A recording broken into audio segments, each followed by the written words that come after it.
Matt Yesbeck.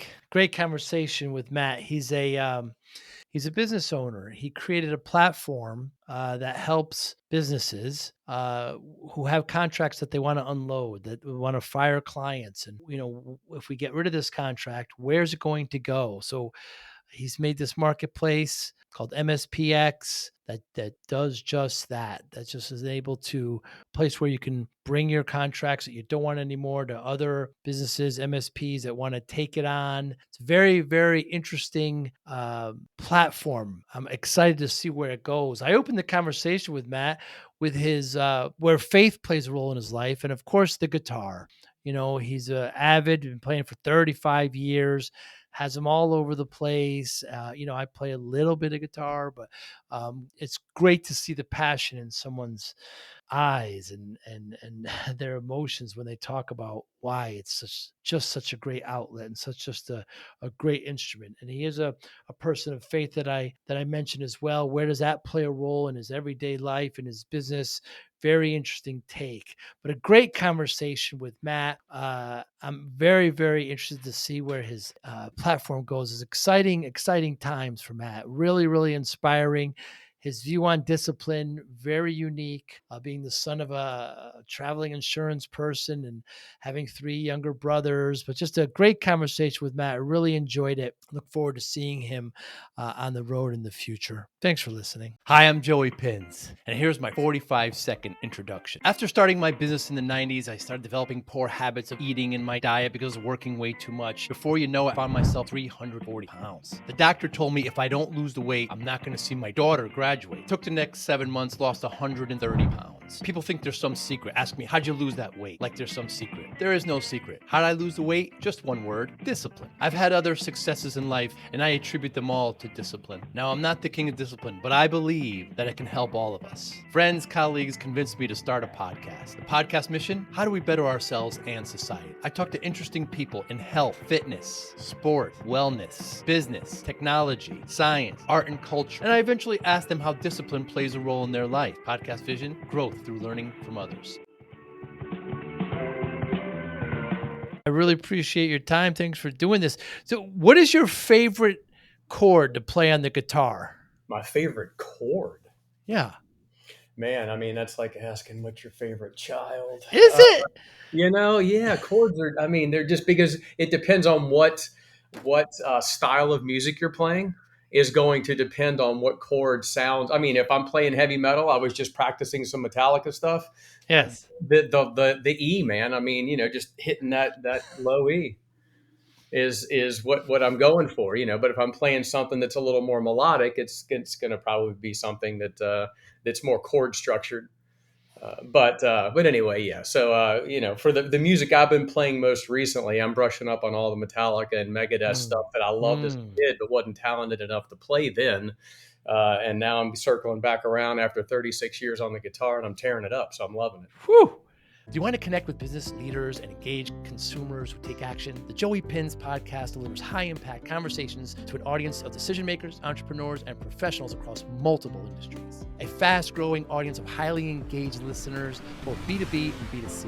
Millions of listens and views across YouTube, Apple Podcasts, and Spotify. Brands that sponsor us see real engagement, conversations, and brand loyalty. Whether you're looking to sell a service, promote a product, or establish thought leadership, our sponsorships offer premium ad placements, exclusive episode sponsorships, full season branding, and event partnerships. Don't just advertise, become part of the conversation. Visit us at joeypins.com/sponsor to get started, or email us at sales@joeypins.com. Joey Pinz Podcast, where thought leaders, brands connect. What would we do without the power chord? So when you just wanna, so why go back to Metallica? Because I guess early influences, when I first got into guitar playing at the age of 12, it was the late 80s, and hair metal, glam metal was all the craze, and then probably by 89 or 90, I had started getting into Master of Puppets, Metallica's opus at that point, and Megadeth had just come out with Rust in Peace, and those really moved me from the glam hair metal to the heavy metal, and so those are just seared into my brain as albums I just wore out on cassette. Kill Them All. Was that their first? Kill 'Em All was their first. Was Yep. their first. Yeah, Yep. yeah, And then yeah. Ride the Lightning, and then Master of Puppets. Yeah. All And right, the Lightning. Yeah. Justice for All, which is where I'm playing Shortest Straw from. Yeah. I say. Yeah. So that was the big one when I was in college. People were Yeah. playing a lot of that. Oh yeah. And so who did Black Sabbath create heavy metal? I mean, they were certainly a heavy influence. I mean, Tommy Iommi and certainly Led Zeppelin had a big influence. Even bands like Queen, who, Brian May is a great guitar player. And when you look at, some of the stuff that he was playing, We Will Rock You, Hmm. things like that. I think that all kind of helped to develop what we call heavy metal today, for sure. Hmm. Yeah. And so who do you look up to most with guitar?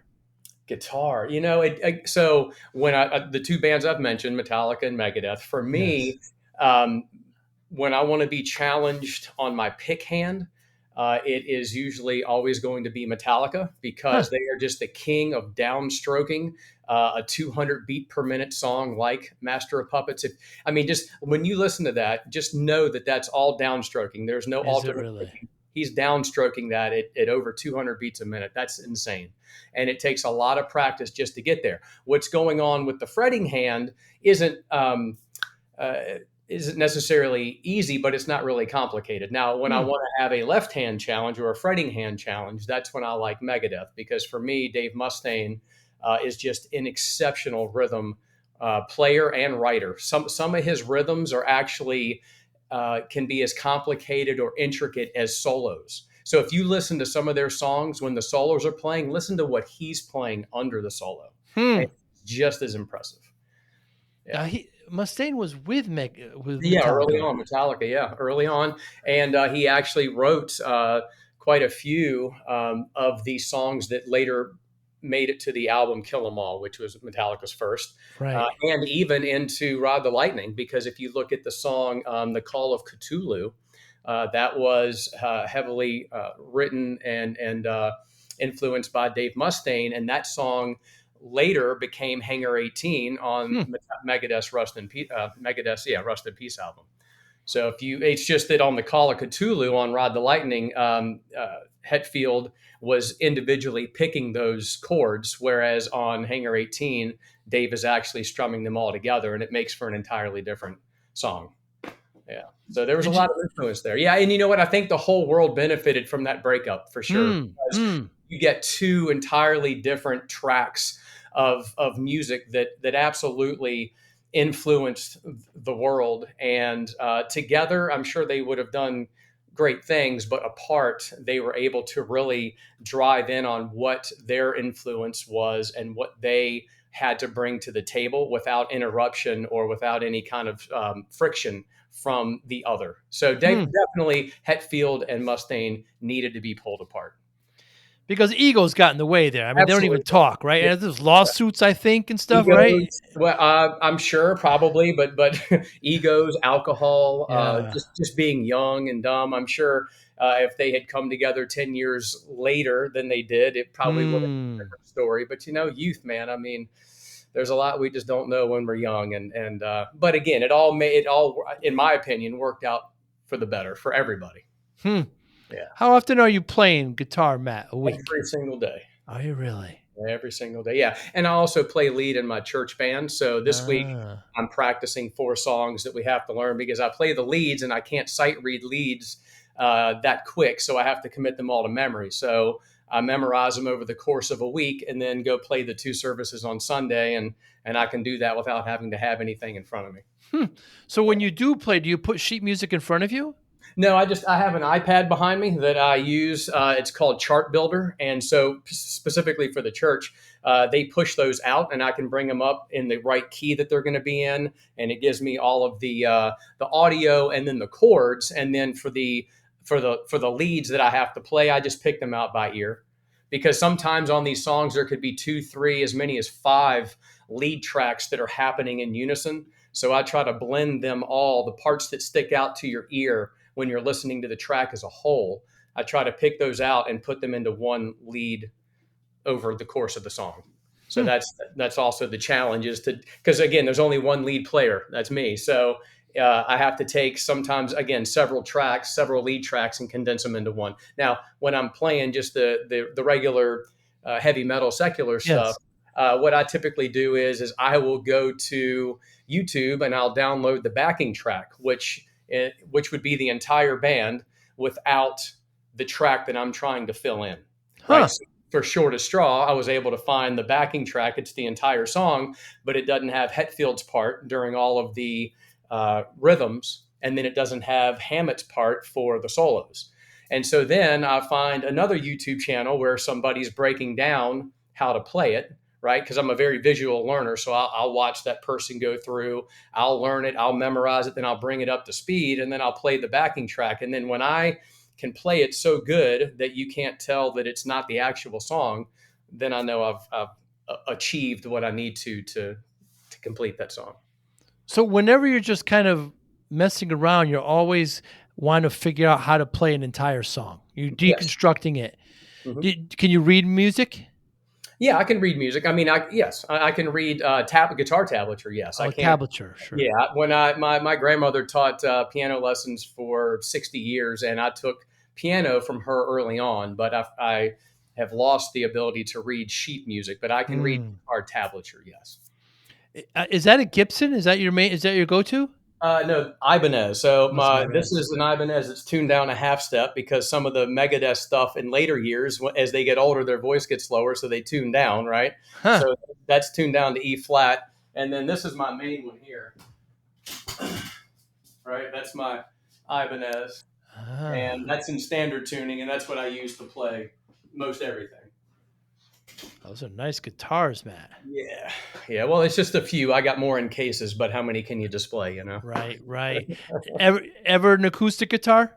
Oh yeah, I love Taylor. I got two acoustics. Well, I have four acoustics, but in here I've got one. And yeah, yeah. Now when I want to sit down and strum or play something from Pink Floyd's The Wall, or just anything like that, yeah, I'll pick that up and strum it. Hmm. Yeah. And you'll just strum chords, or you'll do what will you do? Leads? Well, how will you do it? Yeah, typically if it's like a campfire setting and we're just playing songs, and if we want to do like one of my favorites is Bon Jovi's "Wanted Dead or Alive," Yeah. which is a great song. So play that, or Pink Floyd's "Black," which is a really easy, nice song to play on the acoustic. And yeah, just depending on what is required, whether I'm going to strum it or whether I'm going to finger pick it. But I mean, Dead or Alive's got that kind of complicated little riff there. I mean, What? are you pick Wanted Dead or Alive? Oh yeah, yeah, yeah. That's easy. Yeah, Is it? I yeah, see. yeah. I mean, well, I won't bother, but yeah, it's easy to play. Yeah, yeah. Interesting. Yeah. And do you sing as well? Yep. Yeah, yeah. When I'm strumming, I wouldn't call myself a lead singer, but when Hmm. I am strumming, yeah. I mean, I can sing in key. Yeah, Hmm. yeah. Well, should everybody pick up a musical instrument, Matt? I mean, for me, it's good because it certainly keeps you sharp. It keeps your memory going. It gives you something to lean into every day that you just continue to develop and develop and develop. But clearly, there has to be a passion there. I mean, the reason why I've been playing now for 36 years is because the minute I picked it up, although it was such a foreign object to me, Hmm. uh, there was such a desire to want to learn and conquer it. And so I've just carried that all these years, and now 3.5 decades in, it's such a joy because now it is so familiar. It's like a part of me when I put it on, and it's much easier to play. So the struggle of having to learn something new, Hmm. like it was in the beginning, that obstacle isn't there to that degree anymore. So either you can learn stuff much quicker, or you start to get into stuff that's much harder, and then get back into the having to play it slow and meticulous and every day and monotonous to build it up to something that you can play to speed. Hmm. And so, but again, yeah, it's to answer the question. I don't know that everyone should necessarily play an instrument, but everyone should definitely do something that they're passionate about, that challenges them in growth in some way. And another thing for me is physical fitness. I mean, that's Hmm. something I've spent the last 25 years doing, and it's a regimented, everyday lifestyle. And Hmm. And again, that's something that really anybody could do. And that I would recommend, yes, that everybody should practice physical fitness and good nutrition. And my bywords for many years have always been balance and moderation. Mm. But getting back to those six strings, I mean, I remember seeing or hearing things about like Jimi Hendrix and even Slash. They'd go to sleep with their guitar. They were scared that they would forget how to play it. Hmm. And they would go, it'd be in bed with them. Not Right. every night, but Yeah. sometimes. I mean, Yeah. I Yeah. mean, it can drive a person Yeah. crazy. Well, and I would say to that, I would say that when I'm practicing a new song, like the shortest straw that I've been practicing relentlessly for the last 2 weeks, um, Hmm. during that time, especially the first week when that's the only thing I was playing, I'm like, man, I don't want to forget the other dozen songs that I've also Mm. practiced to learn to get good and memorize. So I would stop that and I'd go and run through all the other ones quickly just to make sure that I didn't forget it. And Hmm. so I can totally get that paranoia to a degree because you spend so much time playing them. And for me, I need to play them regularly, or they can be forgotten. Like on the acoustic, I know several finger style Christmas songs, but I stopped playing them by mid January. So, and I don't play them all year Hmm. until maybe November. By then, there's a lot of brushing up I need to do because it's been 10 months since I've played them. And sometimes I'll have to refer back to the sheet music just to remember some of the parts that were a little more intricate that I may have forgotten. So yeah, there's a lot to be said about repetition. Yeah, there certainly is. Yeah. And it's very humbling too, because I remember I keep on going back to the 60s and 70s. But when you hear things like when Clapton first saw, Hendrix, he said, I've been doing this wrong my whole life, or something like that. But so it's very humbling instrument as well. Sure. There's just so many, especially now. I mean, there's just so many great studio musicians you probably never even heard of. Yeah, yeah, oh, yeah, absolutely, and and because of YouTube, if you really Mm, want to feel like you know nothing, just hop on YouTube and watch a kid who's mm, probably 15, right. that, that has no appreciation, at least to the extent of someone twice his age, and watch him play a song that I've been trying to practice for weeks, and he plays it like it's effortless. Hmm.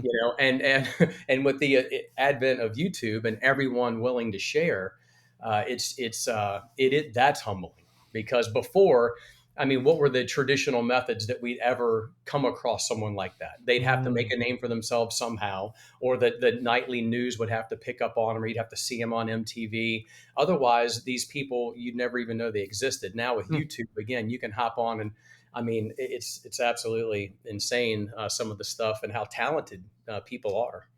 Yeah.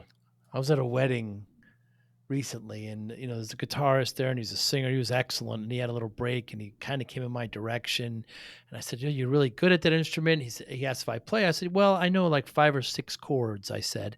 And he goes, "Well, that's 3 more than I know." Yeah. So Wow. I mean, so they even say like John Lennon, they say only knew a few chords or whatever it was. But Yeah. again, maybe it's not exactly what you know; it's just how you use it, right? Oh yeah. I mean, structuring it definitely has a big effect on what comes out, right? Because Mm, like if you look at Roger Waters mm, and him being basically that whole concept album was about his life, right? right. But then you look at David Gilmour and how he came in and just obviously laid a layer of awesomeness on top Mm, of that, right? mm, mm, But mm. if you look at this at the album as a whole and you just break it down to the chords, it's like 4 or 5 of the same Wow. chords the Wow. entire 25 or whatever song album, Wow. and that makes it extremely easy to play and remember Mm, on the guitar because it's basically again the same 3 to 5 chords just played in a different order hmm. or at a different speed to get you a different song that is absolutely amazing. Yeah, it was the Beatles that got me into it, and the Beatles, it sounds simple, but it's more complicated than it sounds once you try to tear it apart a bit. Yeah, well, if you look at Yesterday, which is probably the only Beatles song that I probably really know how to play. I Hmm. was never a huge Beatles fan. I respect the music, and I can definitely see the genius, especially in the era that they came out.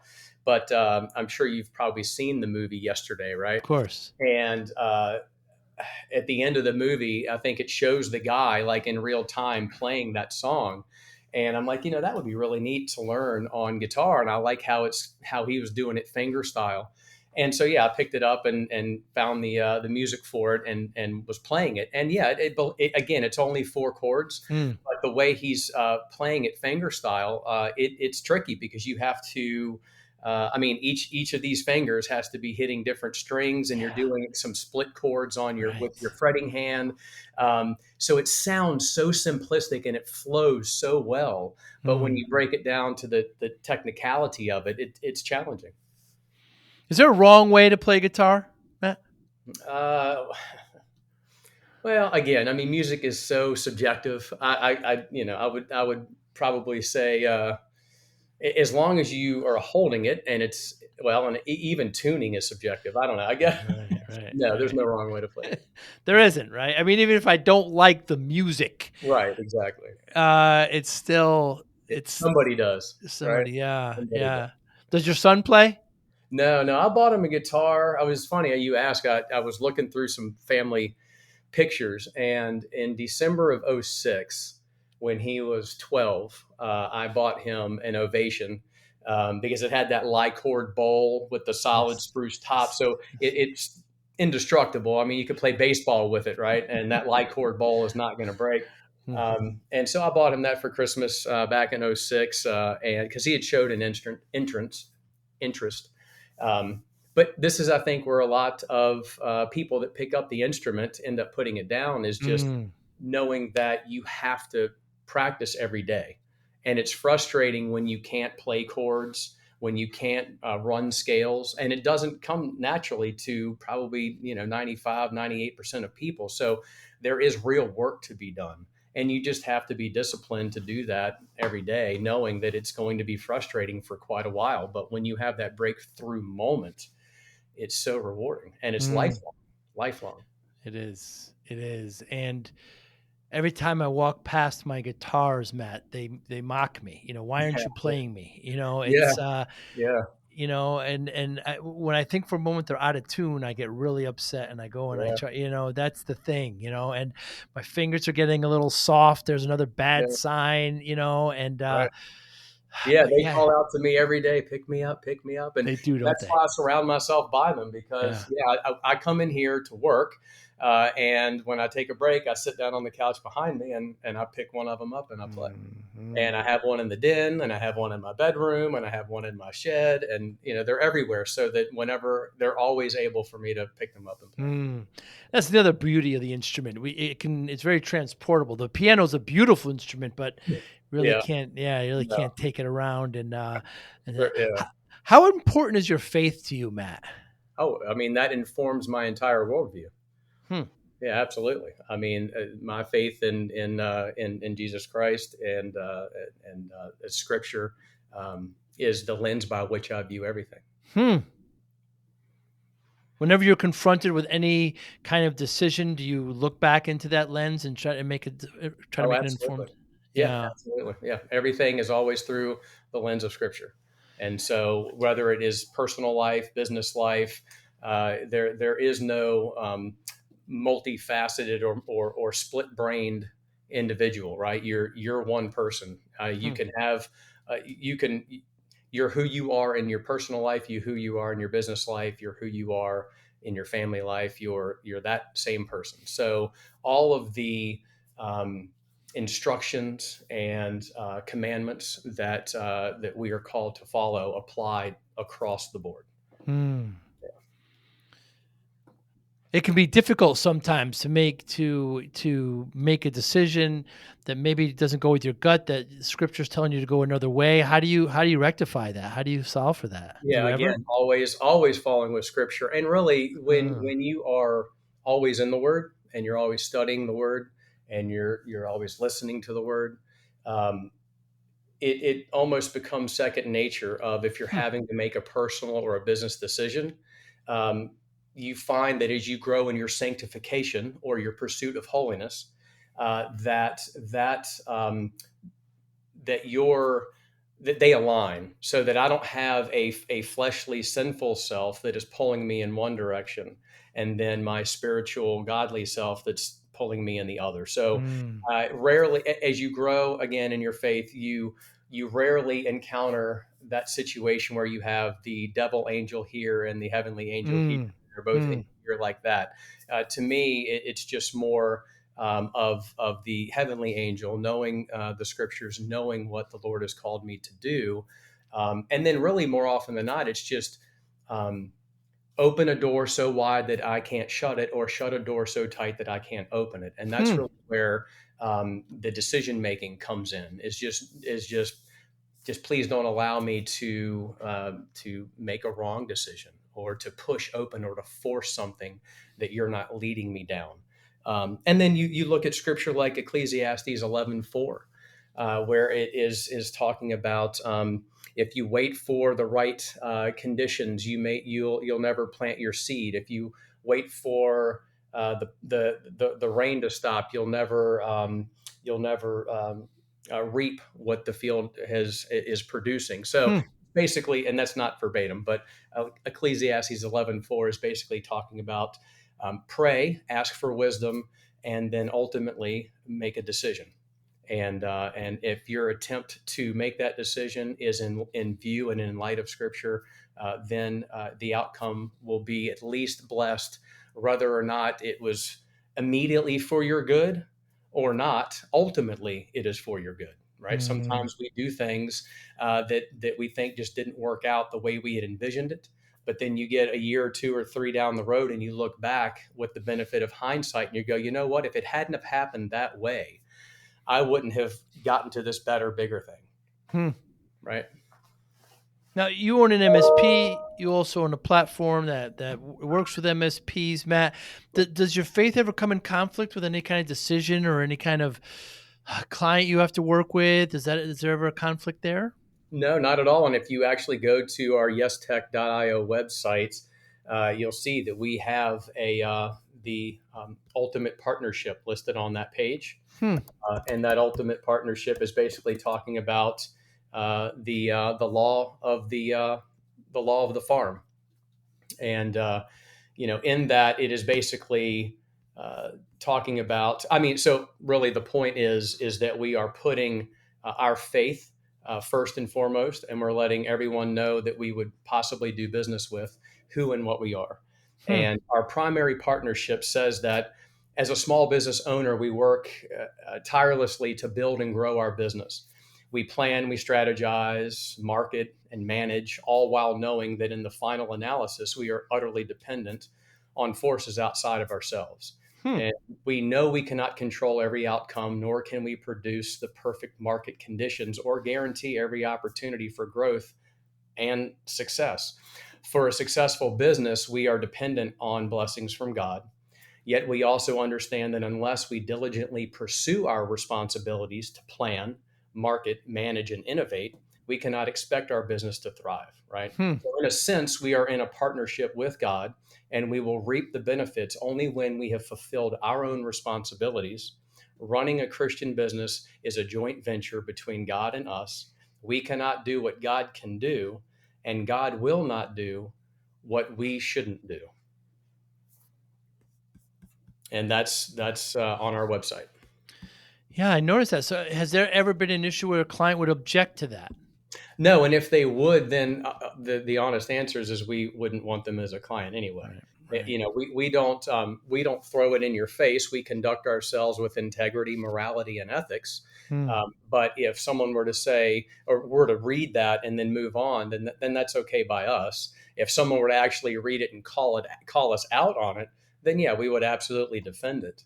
Hmm. Uh, because again, I mean, um, if Christ is for us, who can be against us? Hmm. So we don't have to worry about who that may detract. We just have to have faith. I like the way that some people would kind of want to hide that, Matt, Yeah. and but you put it right out there. This is our guiding light. This is the way I work personally. This is the way I work professionally. Yeah. This is the way it is. Yeah, it's very transparent and honest. Yeah. And, even people that live in America that has certainly benefited from Christianity and has largely formed the Western culture that we know today. I have friends that aren't Christian, but they are conservative and moral people. And when I say moral, of course, because my morality is informed by Scripture, and of course theirs isn't, but their morality is informed by the Western culture they've been born and raised into, which, and until recently, has been largely informed by Christianity. And with that being said, it yeah, I mean, I guess my point is that we have the benefit of living in America, and when you live in America, we have such an influence from Christianity Hmm. that it does give us as a nation shared principles and shared morality, wherever that's derived from. Yeah, very, very true. And I see it. I see it. My mother's a very strong follower of Christ, and I see it, and it's very honest and open for you to do that. Yeah. You work with your son, Matt. How is that relationship? How is that dynamic? Can that be a challenge too? Oh, sure, it can be a challenge. Again, I'm dad, and I try not to, in the work. I mean, he's 30 years old now, so I don't have to scold him. I don't have to put him in Mm, time. mm, But yeah, as father and son business partners, um, it can have its challenges. Of course, it has a lot of benefits because we know each other. We know each other mm, well. We know how mm. we think and how we work. And when we have disagreements, and I'm not saying that they're not infrequent, the great thing is we do work through them. And again, because like we do in life, have Christ at the center of everything that we are. We understand the power of forgiveness and understanding and compassion and caring, and we carry those things into conversations. Hmm. Yeah, I wonder if there's any biblical references or commonalities you could make there with father working with son. We saw it a lot in the Old Testament, didn't we? Oh, absolutely. Yes. Yeah, Jacob, Isaac, Joseph. yeah, Yeah. yeah. Yep. Uh, so you created this platform, Matt, and you kind of got into the MSP world a little. I'm going to say a little backwards, but just a Yeah. different route than Yes. typically. I started my MSP, and then what? So you were faced with a problem, so Yep. you decided to solve it with this platform, MSPX. Tell me Yep. about it. Yeah. So MSPX, the way that came about is both my son and I were working in corporate America, both for different MSPs. I was in an enterprise level MSP. He was in a more local, small grassroots MSP, but he had been promoted to MSP director. And part of that role was to analyze their book of business and determine which contracts were overworked and underperforming financially, and then to prune those customers. And because I was working at such an enterprise level at a company that was 10,000 plus seats, I wasn't even Oh. seeing this because of I was doing something very specific and not analyzing a book of business. But Hmm. anyway, he got to the point where I think he had said he had identified 5 or 6 different um, customers that needed to be cut loose. And so he was thinking to himself, surely there's got to be a way that I can essentially fire the customer, but transition them to good hands so that they don't feel like they've been just left out in the cold, right? And that could potentially cause bad word of mouth, hurt feelings. And you definitely don't want that as a small MSP circulating around your town, right? Hmm. And then how is there a way to maybe monetize that contract as you're letting that customer go? And he searched and searched, couldn't find anything. Then he brought the idea to me, and I'm like, yeah, that's a very good discovery. And we're 10, 12 pages deep on the Google search and nothing. And so Hmm. we're like, you know what? we can see where there had been like brokers that were doing this on very localized level. And actually, just recently, I spoke with a former MSP owner who was doing this himself with partnerships that he had made from a few other MSPs in his area. But other than that, there's no unified marketplace that brings this ability to the MSP industry. And so we spent 6 months building out an MVP website. We didn't do any paid marketing. We would only post occasionally into LinkedIn groups or Facebook groups. And within a very short period of time, we had over 150 MSPs sign up on the platform from all over the world. Probably 25 or 30% of our signups were from international MSPs. And then that brings us up to about May of last year. And as I am working on that, trying to partner with bigger MSPs to enable the supply side of things, and then starting to think about how version 2 needs to look and what we can do to build buyer and seller confidence and trust, we both get laid off from our respective corporate employers. And so MSPX had to be put on hold for a time while we decided, okay, do we want to go out and find another job, or do we want to get into business for ourselves? And as you know, we chose to go into business for ourselves. We opened up Yesbeck as our local MSP, and we spent 6 months getting that up off the ground and stabilized.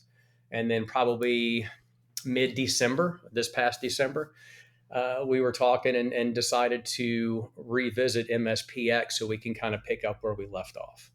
And so that's what we've been doing. At this point, we have closed the storefront because we don't want anyone else to have the MVP experience, right? That minimally viable product. We have such an amazing version 2.0 of the marketplace in the works right now, and we're going through a pre-seed round of funding. We have taken on a very educated strategic advisor for MSPX to assist us with funding, to assist us with distributor and vendor partnerships.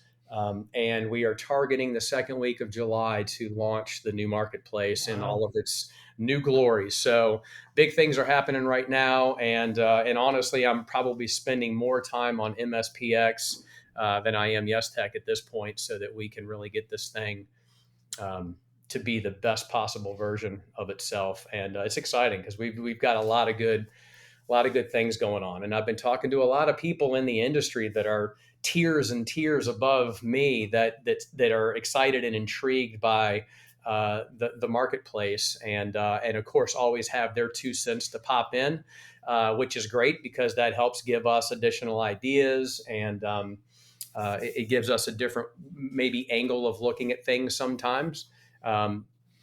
Coming from their point of view. And so I think it's just going to make it a much more well-rounded marketplace. And so, it just very excited. So at this point though, we're not doing any marketing. We want to make sure that we get the web development agreement signed. It's already been fleshed out. I was just looking at the statement of work. It looks beautiful. Our strategic advisor has some meetings set up this week with the likes of Pax 8 and Ingham Micro, and a couple of private equity investors. So just very excited, very humbled by it all too, because it's one of those things where, again, necessity is the mother of all invention. And that's just where this was born out of. It was born out of a simple necessity of how do I fire my client without hard feelings, and being able to put them with someone else that's already been vetted, that will take care of them and allow me to to monetize that contract as I'm transitioning that customer. And so that's where the entire idea came from. And it's larger than just single contracts from MSP to MSP. If you think about M&A brokers, they often come across several contracts if they're representing a seller, and a buyer loves that seller, but they don't want those 30 VoIP contracts because that's just not the business that they're in. So they don't want to buy those. The broker will now he can go to the marketplace, unload those 30 VoIP contracts, and instead of that holding up the deal, they can go ahead and move on with that acquisition and close that sale. And when that bundle of VoIP contracts monetizes, then the broker can just cut a check and send it to the seller. And then if you look at larger companies like the 20 or Lyra or Ready 9, where they're constantly buying up small MSPs and analyzing their book of business and pruning the customers that, again, are no longer, that aren't financially viable, they have several contracts to divest frequently. Hmm. And so for them, the marketplace is great because they can package those contracts together, and you can either list them individually or list them as bundled package contracts. And then the other use case, not that this is the final, but certainly a third use case, is for smaller lifestyle MSPs where maybe they've been doing this for 10, 15, 20 years and they've got 15 or 20 customers, but they're under that $1 million mark, right? It's a great lifestyle business. It's given them a great lifestyle, but they're ready to get out. But they're too small for the likes of the 20 or Ready 9 or, again, some other bigger MSP to buy up. There's just not enough meat on the bone for them. And so a statistic that I was just that someone just shared with me was that for every 3 MSPs that are looking to exit, 3 of them just end up shutting their doors because there's no value to a larger MSP and they just end up losing out that entire book of business Wow. versus the one that actually gets bought up by a larger MSP. So it's a 3-to-1 ratio. And we know we have over 44,000 MSPs in the USA, and they're always opening and closing to a different degree for whatever reason. But with the marketplace now, that smaller lifestyle, maybe sub 1 million MSP can now list their entire book of business on the marketplace. Hmm. So there's several use cases there, and we're hoping to see a mixture of all of those.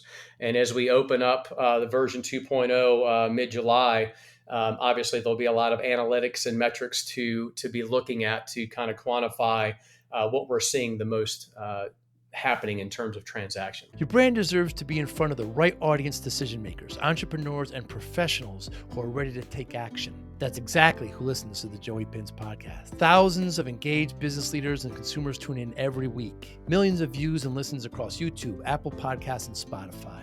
Sponsors see real impact, higher engagement, brand trust, and conversations.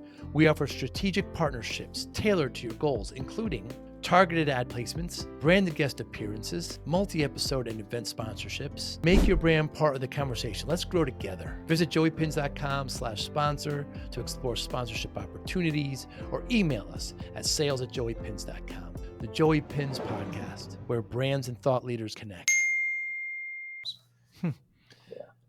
How about like some MSPs, or they have some businesses that, or some lines of business that might not be typical for another Uh-huh. MSP, like application development. Let's Yeah. say they want to unload one of those agreements. Is that available too? Oh yeah, absolutely. I mean, that's the thing. When you start to unify something that has been very fractured or fragmented all over the country or the world, right? And you bring it together in one unified marketplace, there are just so many advantages to that, right? Because that particular use case, yeah, there's another MSP out there that will buy that stuff up all day long because that's their focus. But Hmm. they don't know about one another. And especially when you're talking about what you had just said, that's geographically agnostic, right? It Right. doesn't need to be anywhere. So that contract could get bought up by someone in Australia, or it could be bought up by someone on the complete other side of our country. It wouldn't matter. So again, when you unify a marketplace like that, you just open up so many opportunities. Now, Matt, you're in Richmond, Yes. Virginia.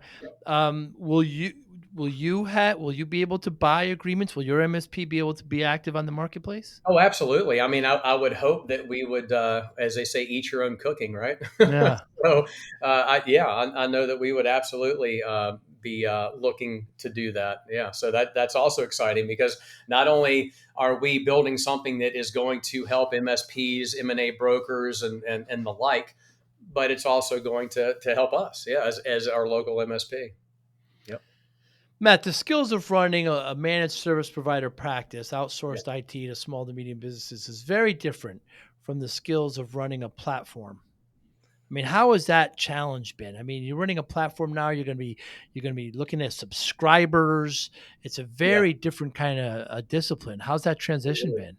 Yeah, well, it's just strategic hiring, right? Just Mm, right now with MSPX, prior to funding, as we're going through this round, because we've just gotten to a point where we can't bootstrap it ourselves any longer, and we need investors.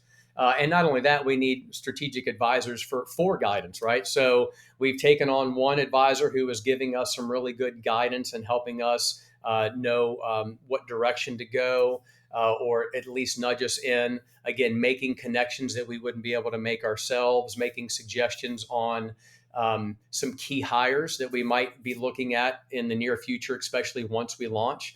Until then, yeah, me and my son Gage are basically wearing all of the hats of both companies, and they are different, right? One is a local MSP serving small SMBs in the area, and then of course the other is being a vendor to the MSP that I am. So it is very split brained in that respect. yeah. But I think business knowledge, as in general, is certainly very helpful. The marketing and sales that I do for my MSP are very much transferable to MSPX. Instead of going out and my prospects are every small business in Richmond, when I am wearing the MSPX hat, now every vendor, or I'm sorry, every MSP around the world is now my prospect. So Mm.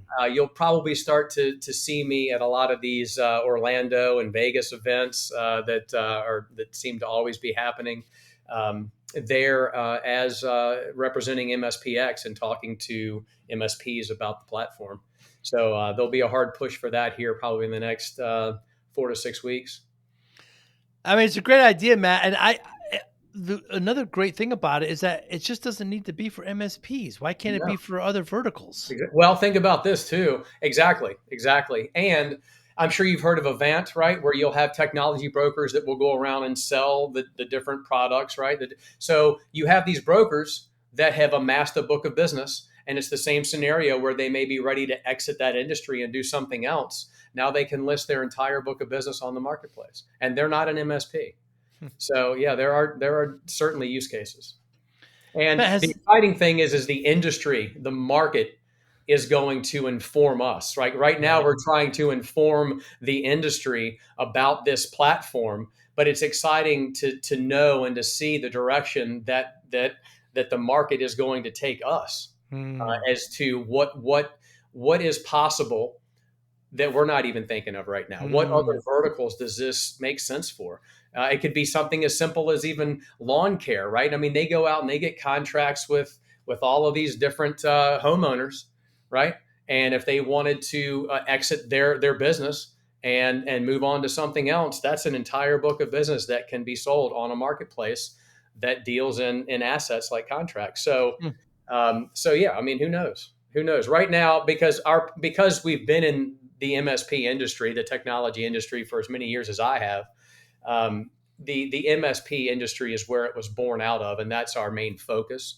But the other benefits, the other side benefits that may come into play here, we'll certainly look at, and if there's enough interest for that. In and of itself, we can certainly figure out how to take the marketplace as it is today and kind of segment it out for the different verticals. I was recently talking to an MSP out of Australia, and they're relatively new. And he said one of the greatest lessons he ever learned, Matt, was that he convinced himself a year ago, year and a half ago, to go into a PSA. They were using their own tools, so they got a Mhm. professional service application, PSA, Yeah. and it wasn't working well for the first 3 or 4 months. And then he realized I was swimming against the current. I was trying to shape the software to do it the way we did, when actually the way it was built is actually a lot better. So the biggest lesson I learned is just swim with the current. Has there Yes. been any Yeah. pretty cool lesson to learn, but kind of the Yeah. hard way? Has there Sure. been any really big kind of moments like that that you can recall? just with Epiphanies? just within Yes Tech itself, and yeah, I Big mean, business. yeah, I mean, I think, not to be weak on the answer, but I think what you pointed out. I mean, I can't think of anything specific, but yes, uh, a lot of times it is just easier to to go with the way something was designed to work instead of Right. trying to swim upstream and make it shoehorn into your idea of how it should work. And that's not to say that your idea isn't better, but if you've taken on something else, such as a PSA, or again, like our marketplace, I know you've been used to doing it this way, but maybe try it this way and you might find out that there's less friction and that it's easier to get something accomplished, and it might actually organize your time better, right? Because we know as MSPs, we're all time poor. There's just not enough time in the day to get anything done. So we leverage these tools, right? Especially a PSA, to be able to aggregate all of this information and our ticketing and our invoicing and right. Let's just, if someone has brought to market something that other people have deemed valuable, well, maybe we should give it a try and just go with the current until something tells us otherwise. And so I would say yes. I mean, to point that out with MSPX as well. I mean, there are a lot of businesses, MSPs, that have been doing it one way. Why don't we try doing it the unified way? Because I know Mm. with us, there's going to be more protection. We're going to use an escrow service. There are going to be fail safes put in place. We're going to have a confidence rating for MSPs, kind of like when you go into eBay and you see how each user has a star rating, right? Mm. We're going to have those attached to the MSPs so that other MSPs can see how they've been rated by each other during the course of a contract. Not only acquisition, but the transition from the seller to the buyer. Mm. We're also going to have AI generated risk scores and valuation scores that are going to be assigned to the contracts themselves. Hmm. So there'll be a lot of good information that is going to make this whole process a more secure process. And Mm. yes, at the end of the day, the customer is always going to be the variable because we are dealing in contracts, but there is something called attrition. And there's nothing that would prevent that customer from saying, no, I don't want to move. But what we have found is generally customers, IT isn't their business. That's why they've outsourced it to you. And if your messaging is right, and this is something that we want to try to nail with MSPX, we want to provide assistance in messaging if you choose to use it. That will be linked out in various stages of the transaction to assist with that end customer and making sure they transition over smoothly. Um, but yeah, so we want to try to do everything we can to keep that attrition low. And we also know through research that when you bundle contracts, the attrition drops anyway. It's almost like mortgage-backed securities, right? The more you can pile into one book, the better off you're going to be overall. So we really see bundled contracts as probably being the main focus for MSPX. There will be individual contracts because we definitely want to make sure that we try to accommodate the smaller MSPs that might not be able to purchase bundled contracts.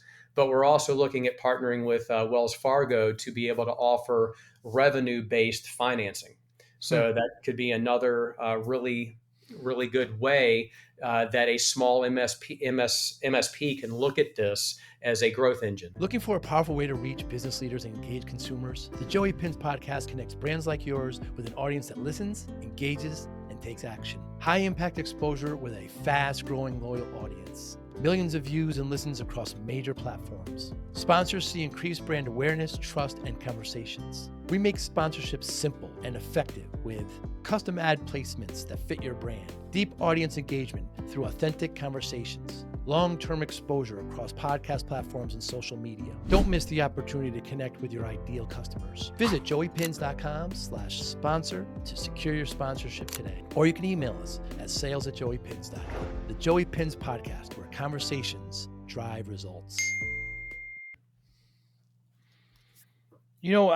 I had my MSP in 93. I sold it in 2019. And when I work with MSPs, a lot of vendors. Mhm. And when I'm pressed to give advice to somebody young in the MSP world, I always give them three pieces. I don't like to give advice, Matt, but when I'm pressed, I give the following. Number one, and I think this works with any small business, not even an MSP, but join a peer group. When Mhm. I joined a peer group, it turned my business completely around. I was able to, I wasn't on an island anymore. I was talking to people who had similar struggles, and maybe I was better at one area and they weren't. It was a complete game changer. Uh, Joining a peer group. Number two is business operating system. There's few of them out there. Yeah. Get one, adopt it, and use it. Yeah. Like, we just talked about swimming with the stream, Right. and that's a perfect example. We happen to use EOS, but there's plenty out there. And Yeah. third, where you're weak, don't be afraid to hire a coach in a That's right. particular area. What Yeah. do you think about those three? I think that's perfect, man. I don't know what more you could really add to that in terms of core advice that you'd want to give someone. Peer groups, I completely resonate with that. I have reached out to several and find that they are just the MSP industry.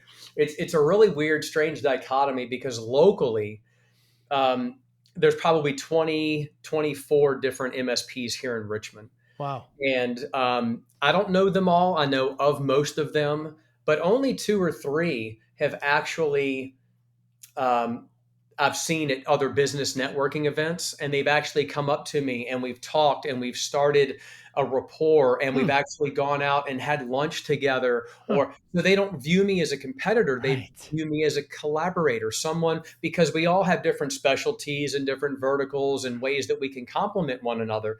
But then you have like the other 75% of MSPs in my backyard.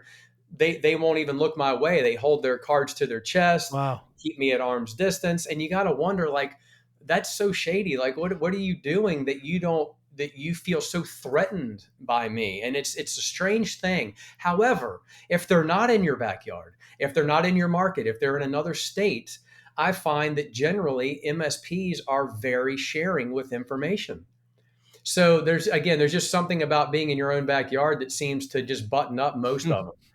But when you get out of that, so all that to say that I mean I've reached out to some really friendly people like Doug Rosenthal and Sean Welsh from or Walsh, I'm sorry, from the MS the pumpkin plant, right? Sean's great.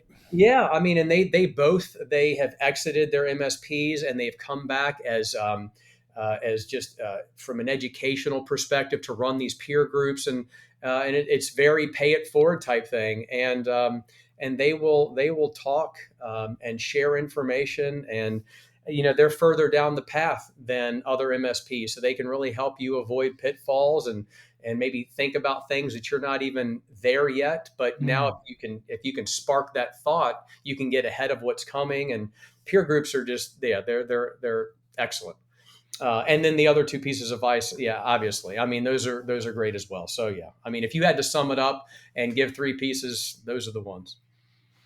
Matt, has there been anything in the last month or so that you changed your mind on? Change my mind on I'm not I mean there's very I mean, obviously, with in regards to my faith, I mean, I'm certainly locked in on that, and with all of my theological research and study, and so I learn new things in that respect every day. But is there anything that I've changed my mind on? Um, man, I'm sure. I don't know. I don't know that I could specifically say anything that I've changed my mind on recently that is coming to mind. Um, yeah, I don't know. I don't know. I'm sorry. I Give wish it I could give you something. give it a moment. Yeah. So I'm not sure if you know my story, but I started my MSP in the 90s. I was working way too hard, Matt. You focus on fitness. It's one of your pillars there, and I was putting that in the back seat, and I was working, 14, 16-hour days, nothing that you're not familiar with. And next thing you know, I'm at the doctor, and she tells me I'm 340 pounds. And she says to me, if you don't lose this weight, you're not going to see your daughter graduate. My daughter was just born. So it scared the living, Yeah. my come to Jesus moment, correct? So Uh, I'm so, driving home, punching the steering wheel. Like, what have I done to myself? It's no longer me, Matt. It's this family I have now. I could do whatever I want to me, but I have to be here for them. So I spent the next 6, 7 months lost 130 pounds and kept it off. People oftentimes when they lose weight, they look at it like a finishing line and then they go back to the bad habits. You can't do that. But when I tell the story, I always get the same question. I could see it in people's eyes. What's your secret? What you do? And there's no secret, Matt. Discipline. That's how I lost. I have focus, motivation, a routine. How does discipline play a role in your life, Matt? Yes, I Beck. mean, that's just a very big method to do everything. I mean, especially in starting a new business, right? With Mm, physical fitness, I've become accustomed to being uncomfortable, right? You go into the gym and you need to be uncomfortable. If you're comfortable, then you're just kind of wasting your time, right? So with that familiarity with being uncomfortable, that's really what you have to do in business. You got to lean into the uncomfortable and be willing to go into a room as an introvert and shake everybody's hand and hand out a business card and start relationships. And you have to do the hard things. You just have to be comfortable being uncomfortable. mm. And that was really born out of my determination and dedication to physical fitness. Is just that's something that I experience every day. I mean, the minute we end this call, I'm changing and I'm going to the YMCA and I'm going to be Wow. uncomfortable for an hour and a half. It's just Mm. what it is, So then when I come back and I take that same mentality to work, it's the same thing. The things that are hard, I lean in and do them, not because they're easy, but because they have to be done, and it's just something that I'm used to doing. Have you always, I mean, does your faith ever challenge you and you have to be disciplined and knowing what's there? I mean, was discipline raised in your household as a child? No, not really. I'm the oldest of four. I have three younger brothers. We're all hyperactive, running around crazy. My father was a traveling insurance agent, so he Wow. wasn't he wasn't home a whole lot, and so my mother was tasked with having to raise four crazy boys, Wow. and so clearly she was outnumbered. And so no, there really wasn't a whole lot of structure. Now we did go to church on Sundays, mostly. Again, it's a challenge to wrangle four kids, and but that was something that was always present. I never felt like there was a time in my life where I didn't know about Jesus and the importance of faith and going to church. Right, that was instilled in me at a young age. But yeah, very chaotic, rambunctious youth and teenage years. Um, and for me, that's what with not having any kind of regimented schedule. That's what caused me to get overweight. I was a skinny kid, Hmm. but when I hit my late, probably 12, 13 years old, I got up to like 260 pounds Wow. and stayed that way until 2000. And at that point, I'm like, you know what? This is just I am a skinny person trapped in a fat man's body, and Hmm. now thankfully I was only 23 at that point. So it had only been 9 or 10 years of being heavy. And it was thankfully in my youth. So it was much easier to overcome. I didn't have all the aches and pains that would have been associated with a lifelong obesity. So I'm glad that I jerked myself out of that mind frame and said, this has got to stop. Hmm. And so that's when, I spent that March to June of 2000, I dropped like 85 pounds and got down Wow. to, about 170, 175, which is where I've been now for 25 years. Hmm. Hmm. And so, yeah, so I had to create discipline and determination and diligence and all that in my own life where I'd lacked it in my upbringing. Hmm. Yeah, and that wasn't easy, but it happened, and again, it's all a blessing, and I'm very grateful that I was able to take the reins and do that, and then to maintain it, and then to pass it down to my children. I have two adult children now. They're very much physically fit minded, and my daughter right now came over, so we were watching our granddaughter, and she went to the gym to work out while granddaughter's sleeping, and she'll be back in a little bit, and she's gonna eat dinner with us tonight. So Wonderful. yeah, it's a very yeah, it's good. It helps the clarity and the health helps you just overcome and accomplish so much. Hmm. What motivates you, Matt? So what motivates me is my faith. My faith motivates me. We have been given a command to love the Lord our God with all of our heart, mind, and soul, to love our neighbors, we love ourselves, and most importantly, to go forth and share the gospel. And so, in everything that I do in business, it's not about getting rich. It's not about things like big homes and big cars. They don't define who I am. Of course, I want growth and success, but I want them for different reasons. I want to be able to use that platform to influence the businesses and young minds that are in my sphere or within my care. And that's what matters most to me. So, given that motivation, how do you measure success? Well, I mean, clearly in business, success is certainly is measured by money, right? I Yeah. mean, money is certainly a metric of growth. So we have to keep growing from a monetary perspective. We have to keep growing. But the beauty of that is as we grow in monetarily and in acquired customers, in turn, I get to do things like hire, and so Hmm. that's something that I look forward to doing, because again, when we get those people under our wing and under our care, we get to influence them with our morality and our principles and our integrity, and then they get to go home and they get to pass that on to their families and hopefully help them in leadership as they grow and mature. Hmm. Yeah, Well, Matt, I love what you're doing. It's a fantastic idea. Run with it. Help MSPs, help who ultimately help small to medium businesses, which are the backbone to the world economy. absolutely. So, Yes, sir. it's anybody listening or watching. How can they get in touch with you? So for on the MSPX side, just you can email me at matt.mspx.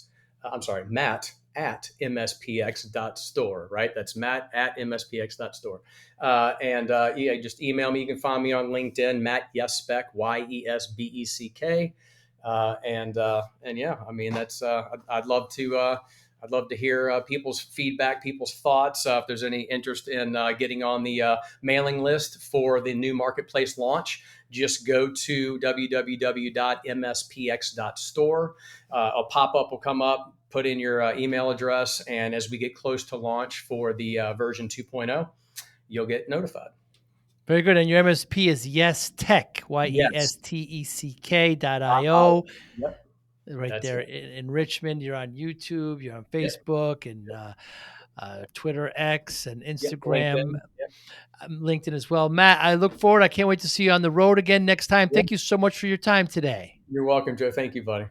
Thank you for listening and or viewing Joey Pinz Discipline Conversations. Please share this episode with one or two of your friends who you think may benefit from the episode. Our website, www.joeypins.com. There you'll find lots of resources and you could join our mailing list. Please follow us on all our social media, Instagram, Twitter, and Facebook. Podcast information, the video version of our podcast is on YouTube. Please subscribe. Audio is on all major podcasting platforms. Please follow them. And if you like it, please consider giving 5-star rating. Would really appreciate that. Thank you again for listening or watching Joey Pin's Discipline Conversations.